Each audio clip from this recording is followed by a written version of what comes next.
Bismillahirrahmanirrahim. Assalamualaikum warahmatullahi wabarakatuh. Selamat datang di perkuliahan kedua untuk metode gravitasi. Di pertemuan kali ini kita akan membahas mengenai pengukuran gravitasi dan data reduction.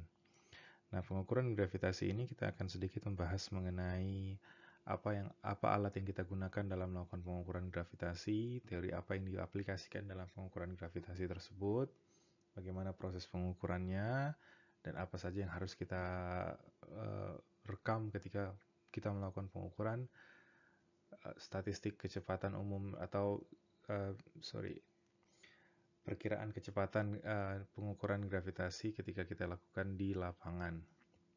Nah, ketika kita akan bahas mengenai data reduction, nanti kita akan bahas mengenai koreksi-koreksi apa saja yang harus kita terapkan dalam pengukuran data gravitasi, baik itu koreksi dari alat itu sendiri akibat kelelahan alat ataupun koreksi-koreksi dari pengaruh gravitasi lingkungan selain dari objek yang akan kita teliti. Nah, baiklah kita langsung masuk ke pembahasan topik. Jadi tadi yang saya sebutkan mengenai pengukuran itu yang akan kita bahas sedikit lebih adalah mengenai instrumen apa sih yang digunakan ketika dalam melakukan pengukuran gravitasi dan bagaimana instrumen itu bekerja terhadap teori-teori fisika klasik. Dan hal yang harus diperhatikan ketika melakukan pengukuran, terus bagaimana proses penghantaran dari instrumen tersebut, dan umumnya atau tipikal waktu pengukuran ketika kita melakukan pengukuran gravitasi. Ketika kita membicarakan apa itu instrumen dari gravitasi atau instrumen ketika mengukur nilai gravitasi, instrumen tersebut yang seperti sudah kita ketahui sampai saat ini adalah disebut sebagai gravimeter. Gravimeter ini bekerja terhadap hukum Newton yang menyatakan kalau gaya sebanding dengan konstanta nilai gravitasi dikalikan dengan massa bumi dengan massa objek yang sedang diteliti dibagi dengan jarak antara pusat massa kedua benda tersebut kuadrat, atau yang disingkat dengan persamaan F sama dengan G dikalikan M per R kuadrat, di mana G itu adalah konstanta gravitasi yang nilainya saya bisa tuliskan di sini. G itu akan setara dengan 6,67 kali 10 pangkat minus 11 Newton meter kuadrat per kilogram kuadrat. Nah, persamaan nilai gravitasi ini jika diturunkan terhadap nilai massa yang sedang kita teliti terhadap hukum Newton kedua,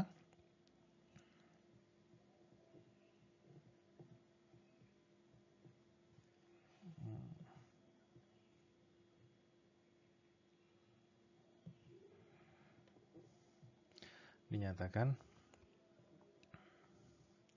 kalau gaya itu sebanding dengan massa dikalikan percepatannya.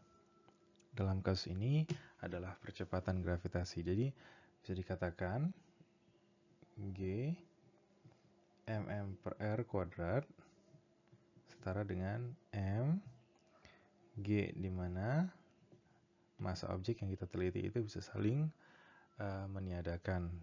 Jadi kita bisa katakan kalau percepatan gravitasi itu setara dengan G M per R kuadrat.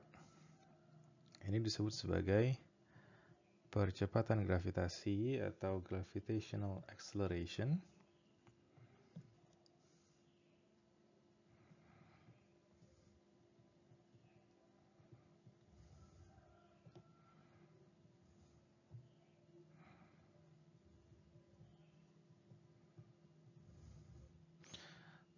Atau yang sering juga disebut sebagai gravitational field, di mana nilai percepatan gravitasi ini setara dengan medan yang dia bentuk dari jarak kelipatan R kuadrat terhadap pusat massa.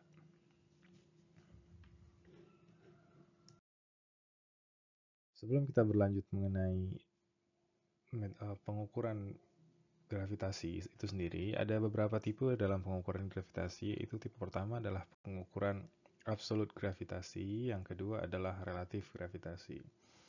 Pengukuran absolut gravitasi ini adalah pengukuran gravitasi yang menghitung nilai absolut gravitasi di posisi tersebut tanpa perlu adanya koreksi akibat kelelahan alat ataupun kondisi-kondisi lainnya.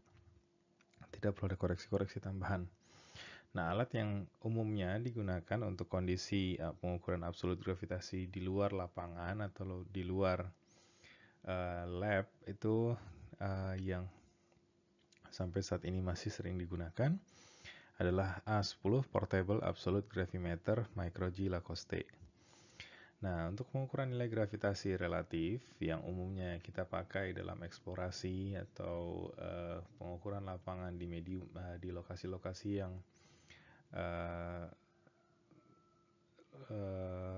remote ataupun lokasi-lokasi yang jauh dari lingkungan urban area, itu adalah alat-alat gravimeter yang pada umumnya seperti salah satunya di sini adalah CG5 Autograph Syntrax. Kenapa saya selalu membawa ini? Karena yang umumnya saya gunakan ini, yang mungkin di lapangan sendiri ada banyak ya, dan yang paling sering digunakan adalah alat ini. Dan banyak ya pengembangan mengenai pengukuran gravitasi dari absolute quantum gravimeter yang kalian bisa lihat di pojok kiri. Itu adalah hot new stuff dari pengukuran gravitasi. Ada juga quantum gravimeter di mana alatnya itu sangat kecil dan bisa dibawa oleh drone dan macam-macam kondisinya saat ini sekarang. Dan pengukuran gravitasi itu juga mendekati resolusi yang sangat baik.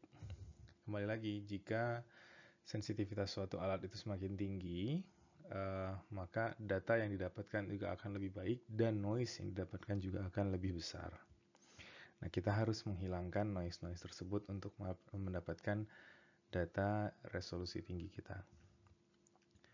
Nah, untuk saat ini seorang geophysicist yang aktif di lapangan yang digunakan untuk melakukan eksplorasi umumnya menggunakan relative gravity, dan absolute gravity biasanya digunakan untuk geofisika solid earth geophysics ya, lebih melihat objek kebumian secara utuh.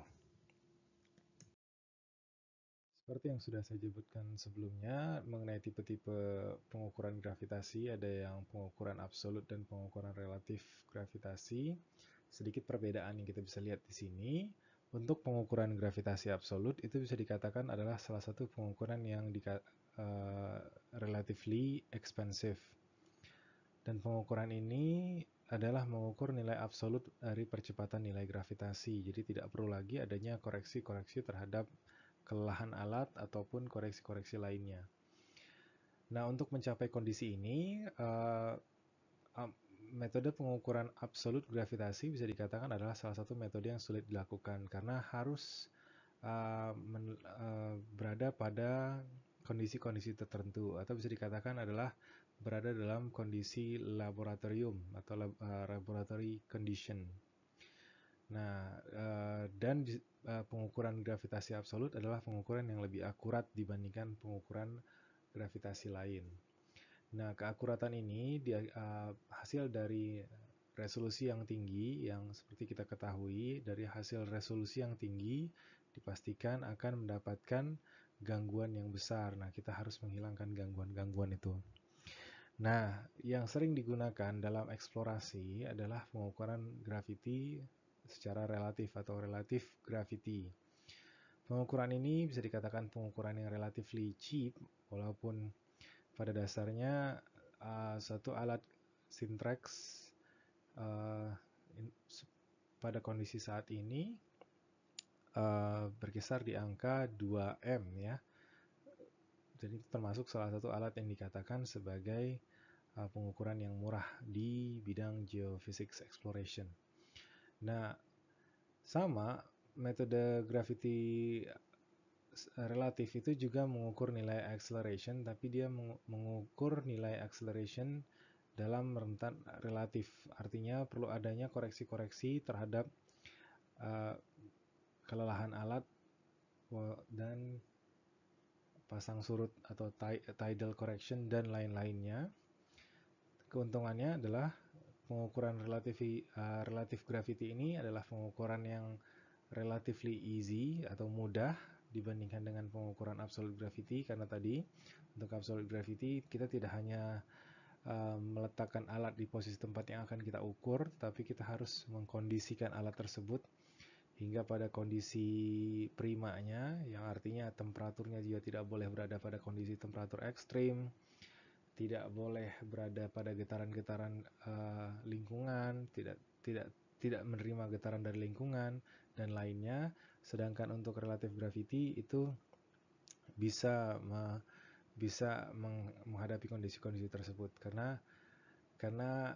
pengukuran relative gravity ini adalah pengukuran yang biasanya dilakukan pada awalan survei atau awalan eksplorasi. Nah, kembali lagi karena preliminary survey adalah dua alat utama yang biasa sering digunakan adalah alat gravitasi dan alat magnetik, dan ini biasanya diluncurkan di lokasi-lokasi yang remote atau bisa dikatakan lokasi-lokasi yang belum pernah disentuh sebelumnya, yang artinya dia harus siap menghadapi kondisi-kondisi lapangan seperti terrain yang berundulasi, vegetasi yang lebat jika kita sedang melakukan pengukuran di daerah-daerah yang tropis, dan banyak lagi lainnya. Nah, ya kembali lagi kekurangannya yaitu adalah nilai gravitasi relatif ini adalah pengukuran yang kurang atau lebih tidak akurat dibandingkan dengan pengukuran gravity absolut. Tapi kita bisa mendekati nilai absolut dengan cara melakukan koreksi-koreksi post recording. Dan jika kita bertanya-tanya bagaimana instrumen-instrumen ini bekerja dengan dua konsep dasar, yaitu free fall body ataupun dengan swinging pendulum. Free fall body di sini mungkin kalian sudah pernah tahu juga. Dalam menentukan percepatan gravitasi, kita bisa melihat posisi awal dan posisi akhir suatu benda jika benda itu dijatuhkan dalam kondisi bebas tanpa kecepatan awal, di mana menurut hukum Newton dengan mengenai persamaan gerak di bukunya Principia of Mathematics, di mana percepatan itu akan setara dengan total jarak yang ditempuh dibagi waktu kuadrat. 2 kali jarak yang ditempuh dibagi waktu kuadrat. Begitu juga jika kita ingin menggunakan pendulum dalam menentukan percepatan gravitasi, di mana periode dari pendulum itu bergantung terhadap 2pi akar panjang tali pendulum per percepatan gravitasi. Dengan memodifikasi persamaan tersebut, kita akan mendapat nilai percepatan gravitasi. Nah, kondisi-kondisi ini, jika dilakukan secara berulang, akan mendapatkan variasi data, yang variasi data nanti akan kita dapatkan nilai rata-ratanya untuk mendapatkan perkiraan atau nilai yang paling mendekati nilai gravitasi yang sesungguhnya. Nah, pada alat atau instrumen-instrumen yang tadi saya sebutkan, ada beberapa faktor yang dihilangkan untuk mendapatkan nilai percepatan gravitasi yang akurat. Pertama, salah satu dari alat tersebut akan menghilangkan faktor atau variabel gesekan udara. Jadi, alat tersebut akan dipaksa berada dalam kondisi vakum sehingga tidak ada udara yang mengakibatkan gesekan dalam proses jatuhnya benda ketika menggunakan konsep free fall body ataupun menggunakan pendulum. Begitu juga berada dalam kondisi temperatur yang stabil.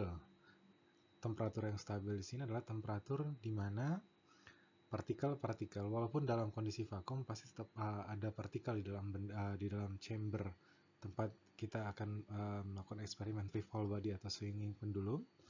Dan partikel-partikel itu harus berada dalam kondisi yang getarannya atau vibrationnya dalam kondisi yang low. Untuk berada pada kondisi tersebut, maka temperatur dari alat tersebut juga harus dalam kondisi yang stabil. Dan banyak variabel-variabel lainnya jika kalian ingin melihat lebih dalam mengenai cara kerja dari alat tersebut. Kita tidak akan membahas lebih banyak mengenai hal itu, tapi intinya dari kedua alat tersebut menggunakan dua konsep ini. Nah, di sini kita akan bahas sedikit beberapa faktor koreksi dari data gravitasi. Seperti yang sudah saya jelaskan juga di beberapa slide sebelumnya, atau di pertemuan sebelumnya, faktor gravitasi itu ada banyak sekali. Dan di sini akan saya coba gambarkan dua faktor koreksi utama, yaitu yang pertama adalah temporal base variation, di mana temporal base variation ini adalah faktor dari pengukuran gravitasi berdasarkan instrumennya atau alat yang kita gunakan. Bisa itu koreksi dari instrumen, di mana tadi yang minggu lalu juga saya sebutkan sebagai faktor kelelahan alat, di mana jika kita menggunakan free fall measurement, di mana body yang kita jatuhkan itu terikat pada sebuah string atau sebuah pegas, di mana akan ada terjadinya kelelahan pegas di sana jika kita menggunakan pegas itu berulang-ulang kali. Begitu juga akibat pengaruh tidal correction.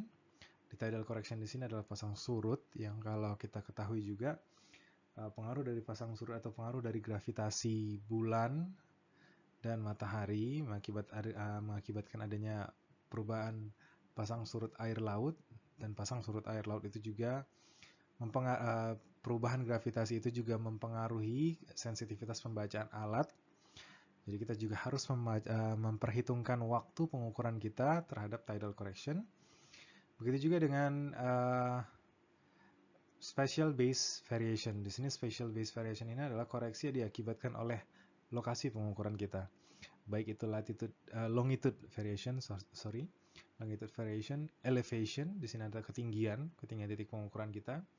Kemudian topographic effect. Topographic effect ini adalah efek topografi daerah titik sekitar pengukuran kita.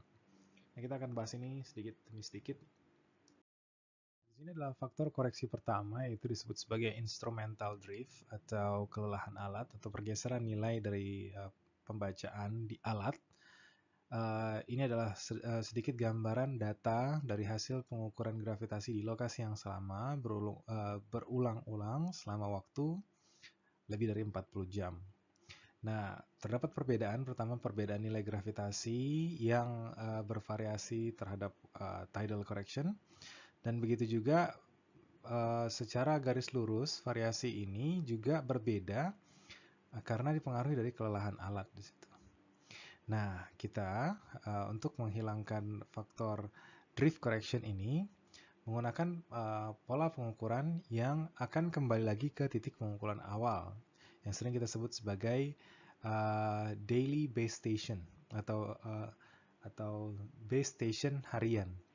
Nah, jadi pada gambarannya kita akan mengukur di satu titik di awal hari pengukuran kita, dan kita akan berpindah ke titik-titik lain, dan di akhir pengukuran, di hari akhir, kita mengukur lagi di titik yang sama, ya tadi di sini, dan di titik itu kita akan lihat perbedaan pembacaan di awal pengukuran dan pembacaan di akhir pengukuran. Dan mencari nilai rata-rata dari perbedaan tersebut akan memberikan gambaran kita berapa pergeseran atau drift kelelahan alat kelelahan alat setelah kita melakukan pengukuran seharian.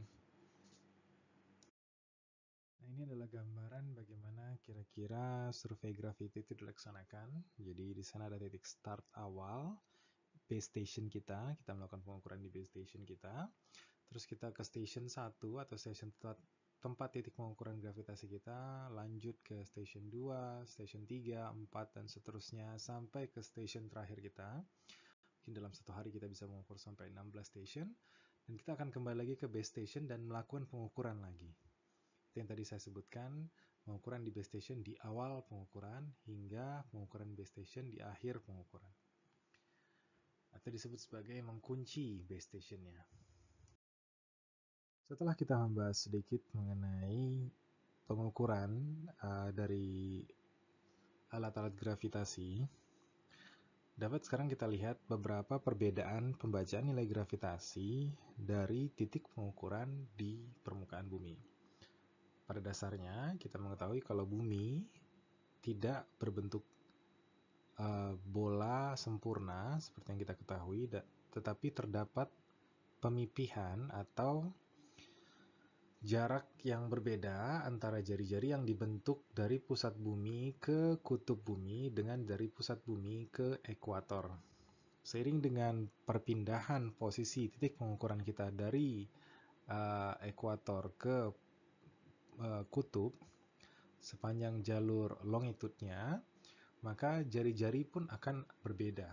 Nah, perbedaan jari-jari ini akan menghasilkan perbedaan pembacaan nilai gravitasi yang dimana pada ekuator pembacaan gravitasi akan cenderung lebih kecil dibandingkan dengan pembacaan gravitasi yang terdapat di kutub. Nah, hal ini juga dipengaruhi akibat adanya pengaruh percepatan sentrifugal atau percepatan yang arahnya keluar dari pusat rotasi akibat pergerakan rotasi bumi. Jadi walaupun tadi posisi yang berada di ekuator itu berada pada jarak yang lebih jauh, hal ini juga ditambahkan akibat adanya pengaruh rotasi bumi, maka percepatan gravitasi akan jauh lebih kecil lagi. Secara sederhana, bersama nilai gravitasi itu meningkat seiring dengan bertambahnya jarak kita ke pusat ke kutub bumi. Jadi sebenarnya kita berada pada kondisi di mana massa tubuh kita itu seolah-olah lebih ringan dibandingkan ketika kita di kutub. Mungkin ada yang bertanya, Pak, massa kan tidak bergantung dengan gravitasi. Sekali lagi kita mengukur massa kita dari kaitan hubungan gaya berat yang kita berikan ke alat ukur di timbangan. Nah, pembacaan massa kita di timbangan sebenarnya adalah gaya normal yang diberikan dari timbangan ketika kita berada di atas timbangan tersebut. Nah, gaya normal tersebut adalah gaya yang menstabilkan kondisi gaya berat kita yang ke bawah dengan gaya normal yang ke atas sehingga kita berada kondisi yang statis relatif terhadap timbangan tersebut. Jadi seolah-olah massa kita adalah lebih kecil dibandingkan ketika kita berada di kutub. Kita bersyukur ya berada di Khatulistiwa. Secara persamaan untuk longitude correction kita menggunakan GRS atau Geodetic Reference System tahun 1967, di mana longitude correction itu berdasarkan sudut yang dibentuk dari titik ekuator kita menggunakan persamaan seperti ini. Saya tidak akan sebutkan semua rumusnya karena terlalu panjang jika saya harus sebutkan pembacaannya. Tapi inti dasarnya persamaan untuk geodetic reference system untuk longitude correction adalah gambarannya seperti ini. Setelah kita mengetahui kalau pengaruh dari pemipihan yang terjadi di kutub-kutub bumi mengakibatkan adanya perbedaan nilai gravitasi, terus kita juga perlu mengetahui di manakah titik nol ketinggian ketika kita melakukan pengukuran gravitasi. Jadi kita bisa tahu kalau kita sedang mengukur berada di ketinggian 200 meter atau 400 meter atau di bawah 200 meter di permukaan laut atau bidang ekuipotensial. Nah, bidang ekuipotensial ini adalah bidang batas nol tempat titik pengukuran kita atau bidang reference kita sebagai posisi pengukuran kita, sehingga ketika kita nanti mengukur di atas bidang 0 atau di bawah bidang 0, kita dapat menarik titik pengukuran kita itu sehingga kembali berada di titik 0, dan pengukuran gravitasi kita tidak lagi dipengaruhi akibat perubahan elevasi pengukuran kita, melainkan perubahan densitas massa yang terdapat di bawah permukaan. Nah, bidang 0 atau bidang ekuipotensial atau mean sea level itu juga sering disebut sebagai bidang geoid. Ini adalah gambaran bidang geoid di bumi kita, tepatnya di bagian darat dan bagian laut akan ada bagian yang berbeda, akan ada bagian ekuipotensial atau bidang geoid yang lebih tinggi dibandingkan bidang geoid lain. Khususnya di darat ya, pastinya di darat itu akan memiliki geoid yang lebih tinggi dibandingkan geoid di lautan. Dan akan ada geoid-geoid yang jauh lebih rendah. Kita bisa lihat di sini bumi tidak bulat dan cantik seperti yang kita ingat ya. Nah, setelah kita mengetahui tadi bidang geoid menjadi bidang reference titik pengukuran nol kita, maka kita harus menarik titik pengukuran kita itu kembali ke titik bidang geoid dengan cara melakukan koreksi free air atau koreksi ketinggian di sini.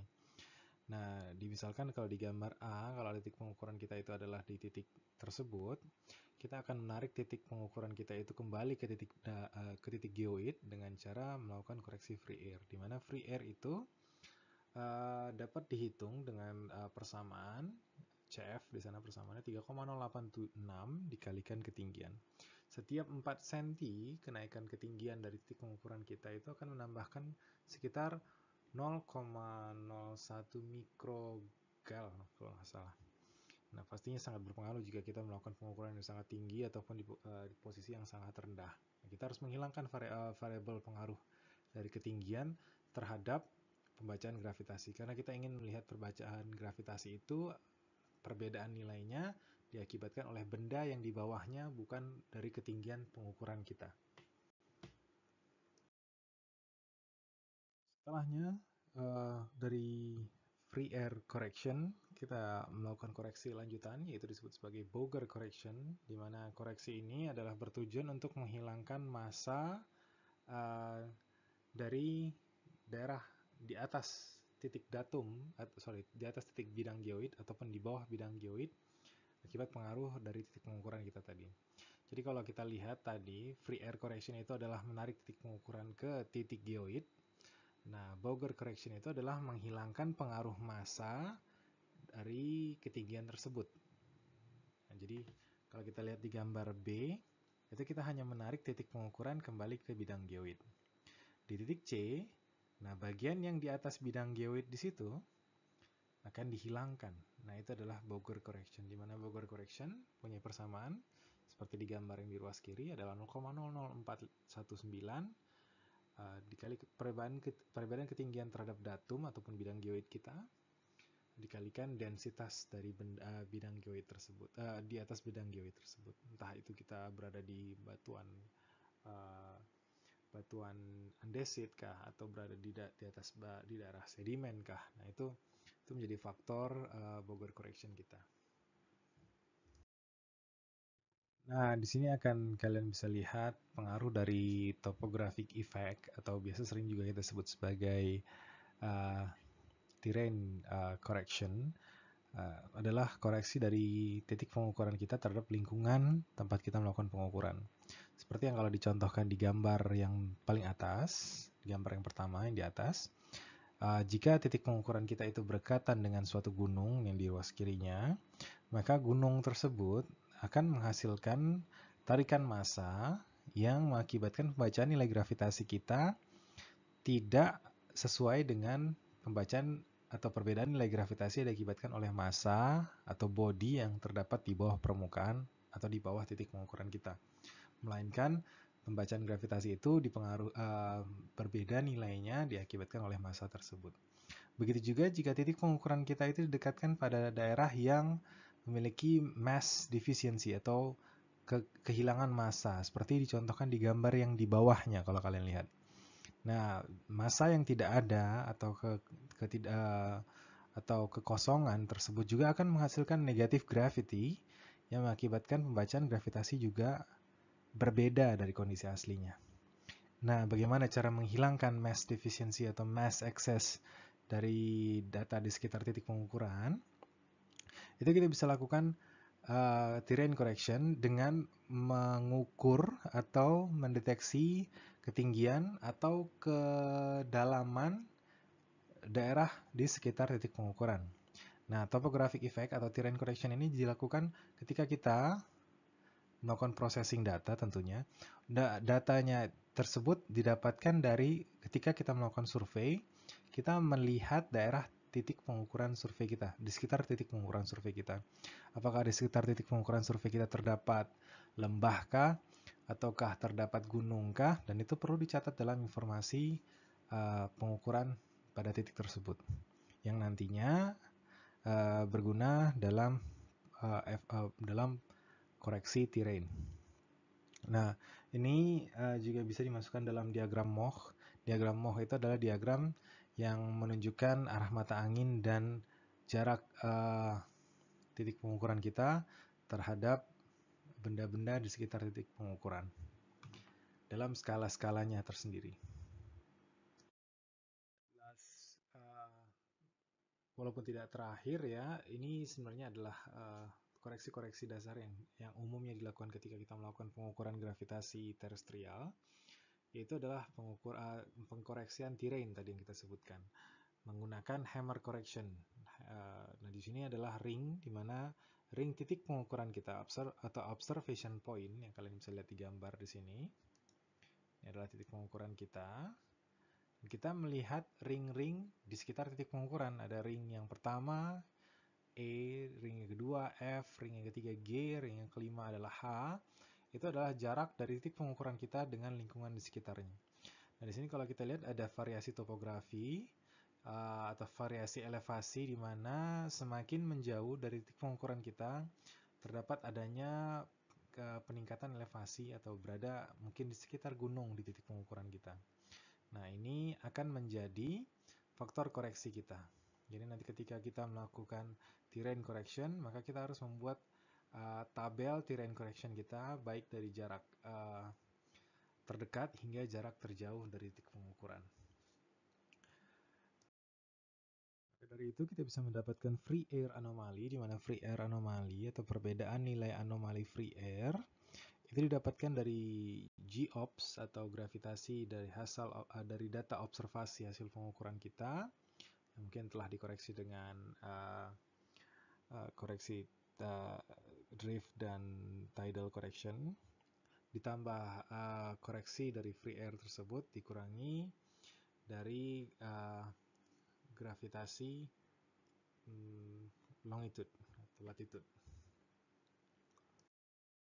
Boger anomali sendiri, kalau dituliskan dalam persamaan, adalah selisih data dari gravitasi observasi ditambahkan dari koreksi lintang atau koreksi longitude, latitude, terus koreksi dari free air dikurangi koreksi dari Boger, terus ditambah koreksi dari terrain.